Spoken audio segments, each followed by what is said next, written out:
we want to be sure that both the experience patients have from a service perspective, as well as the experience they have when they're interacting with technology, is very much focused around them.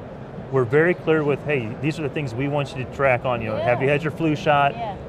Do you're due for this screening or that screening, and this concept of being able to give the patient a list and say, in 2015, get these things done. Yeah. We think that's a big part of it as well. I love some of the language that I know you use at Intermountain around shared accountability. Yes. And now how you're talking around helping your patients and helping people live healthier lives. And a lot of this is what it's all about. Helping the patient, really almost treating them less like a patient and more like a consumer or a participant in the process who has a role, and helping them understand their role and obligation, but also what they should be expecting.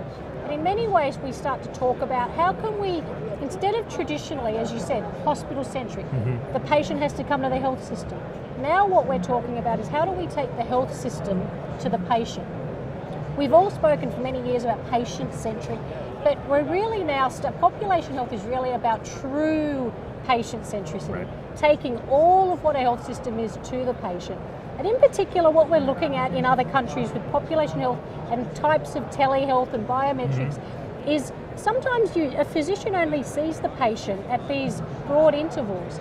But with the types of chronic diseases and mental and behavioural health issues we're starting to see on such a large scale, we really want to create interventions or mini interventions between those physician visits. And a lot of those interventions can be patient generated. So there's a lot of experimentation in a lot of countries around patient generated data, the provenance of the data, because of course doctors need to appreciate and respect and understand when they can trust data or not. And in many instances, you've probably heard this too, that we're starting to see doctors not just prescribing medications and therapy, but prescribing apps and devices for what patients can do. Exactly.